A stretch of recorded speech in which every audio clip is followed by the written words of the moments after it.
प्रदेश के सीएम योगी आदित्यनाथ ने अलीगढ़ में एक रैली को संबोधित करते हुए कई बड़ी बातें कही। इसके साथ साथ कांग्रेस और समाजवादी पार्टी पर निशाने भी साधे। दरअसल उत्तर प्रदेश उपचुनाव में रैली करने के लिए सीएम योगी अलीगढ़ गए थे। इस दौरान सीएम ने कहा कि देश विदेश में अब विकास हो रहा है, मगर कुछ लोग दोबारा आतंकवाद का गढ़ बनाने का प्रयास कर रहे हैं। कांग्रेस सफल होगी तो बांटकर होगी, इसलिए मैं कहता हूं कि बटेंगे तो कटेंगे। अयोध्या में हमने देखा, मथुरा में हमने देखा, सब बंटने से होता है। अगर हम ऐसे ही बटेंगे तो कटेंगे। ये बांटने वाले आपके दुश्मन हैं, ये मीठी बात बोलेंगे। एक रहोगे तो सेफ रहोगे। चलिए आपको सुनाते हैं कि और क्या बोले सीएम योगी आदित्यनाथ। आज मैं इस उपचुनाव के माध्यम से आप सबसे अपील करने के लिए आया हूं।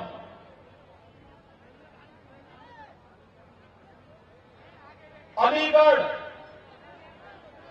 कैसा होना चाहिए, उसमें खैर की क्या भूमिका होनी चाहिए, इसके बारे में चर्चा करने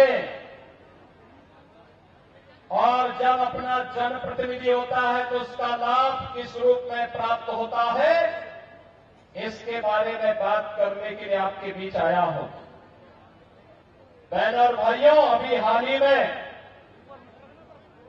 आपने हरियाणा विधानसभा के चुनाव के परिणाम को देखा होगा।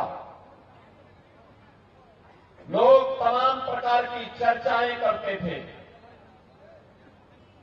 लेकिन हरियाणा की जनता ने जवाब दिया कि नहीं, हमें डबल इंजन चाहिए और डबल इंजन में भी एक ऐसी सरकार चाहिए जो बिना भेदभाव के शासन की योजनाओं को भी दिला सके और सुरक्षा की पुख्ता व्यवस्था भी दे सके, और वह केवल और केवल भारतीय जनता पार्टी मोदी जी के नेतृत्व में दे सकती है। बहनों और भाइयों, विरासत और विकास का अद्भुत संगम क्या होता है, यह आपने काशी में भी देखा है, 500 वर्षों के बाद अयोध्या में भी देखा है, मथुरा, वृंदावन, बरसाना में भी आप देख रहे हैं। और आपको अलीगढ़ से ज्यादा अच्छा उदाहरण क्या मिलेगा कि जिस राजा महेंद्र प्रताप सिंह जी को कांग्रेस ने पूरी तरह भुला दिया था, और राजा महेंद्र प्रताप सिंह जी के नाम पर भी एक राज्य विश्वविद्यालय आपको हम लोगों ने समर्पित किया है। बहनों और भाइयों, ये राज्य विश्वविद्यालय आने वाले समय में एक उत्कृष्टतम विश्वविद्यालय बने, इसके लिए भी भारतीय जनता पार्टी के प्रत्याशी जीतने आवश्यक है। आपने देखा होगा, कल माननीय उच्चतम न्यायालय में अलीगढ़ विश्वविद्यालय को अल्पसंख्यक विश्वविद्यालय बनाना चाहिए, अल्पसंख्यक संस्था के रूप में स्थापित करना चाहिए, या एक सामान्य संस्था के रूप में रहनी चाहिए। कल माननीय उच्चतम न्यायालय में इस पर बहस हो रही थी। आज याद करिए, ये कैसे हो सकता है कि भारत के संसाधनों से पलने वाला, भारत की जनता के टैक्स से चलने वाला एक ऐसा संस्थान जो अनुसूचित जाति, जनजाति और पिछड़ी जाति के लोगों को कोई आरक्षण नहीं देता है, लेकिन वहां पर मुसलमानों के लिए 50% आरक्षण की व्यवस्था वे लोग अपने स्वयं के माध्यम से करने का प्रयास करते हैं। और यही मामला चल रहा है माननीय उच्चतम न्यायालय में। बहनों और भाइयों, भारत का संविधान अनुसूचित जाति, जनजाति को और मंडल कमीशन की रिपोर्ट के आधार पर पिछड़ी जाति के लोगों को आरक्षण की सुविधा देता है, लेकिन इस सुविधा अलीगढ़ मुस्लिम विश्वविद्यालय में क्यों नहीं मिल पाती है? क्यों नहीं मिल पाती है?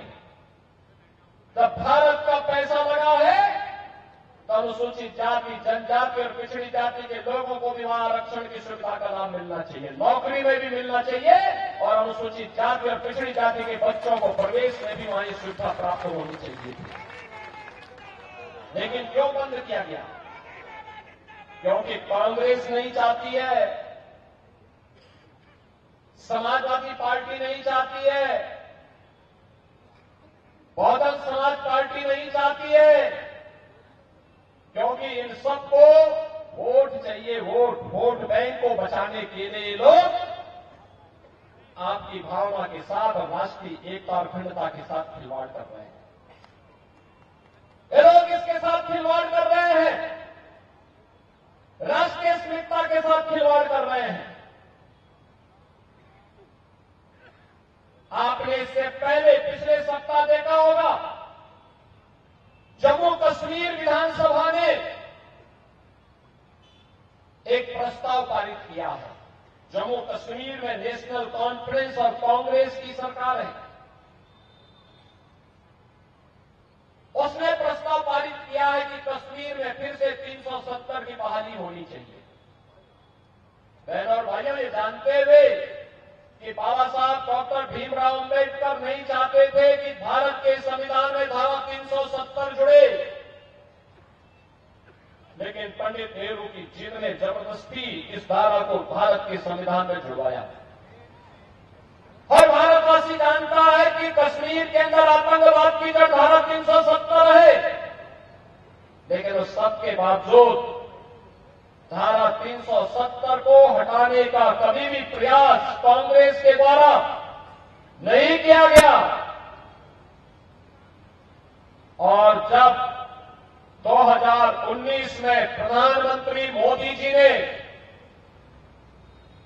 देश के हित में, राष्ट्रीय अखंडता के हित में कश्मीर में धारा 370 को हटाने का एक निर्णय लिया, दूरगामी सोच के साथ निर्णय लिया,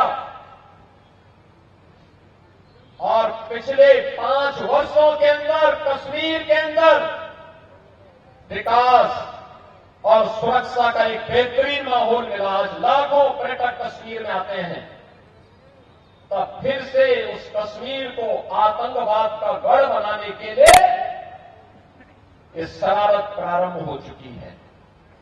भारत के मुकुट को, भारत का स्वर्ग कहा जाने वाला कश्मीर एक बार फिर से मजहबी उन्माद के कोड़ में उसको बदलने का कुत्सित प्रयास हो रहा है। सीएम ने कहा कि आपने 2017 के उत्तर प्रदेश को देखा, यही अलीगढ़ था, 10वें दिन कर्फ्यू लगता था। अब 7.5 साल में कुछ हुआ? अगर कोई उपद्रव करेगा तो उसकी संपत्ति जनता में बांट देंगे। अलीगढ़ मुस्लिम यूनिवर्सिटी को अल्पसंख्यक दर्जे को लेकर बहस हो रही है। ये कैसे हो सकता है कि जिस विश्वविद्यालय को केंद्र से बजट मिलता हो, वहां अल्पसंख्यक को 50% कोटे देने की तैयारी हो रही है।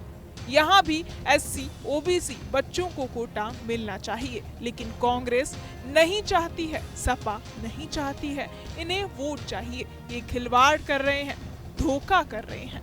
बहरहाल इस पूरी खबर को सुनकर आप क्या कुछ सोचते हैं? आपके मन में क्या सवाल है? हमें कमेंट बॉक्स में जरूर बताएं और बाकी तमाम खबरों के लिए सब्सक्राइब करें न्यूज नेशन। न्यूज नेशन अब व्हाट्सएप पर खबरों के ताजा अपडेट के लिए न्यूज नेशन के इस QR कोड को स्कैन करें।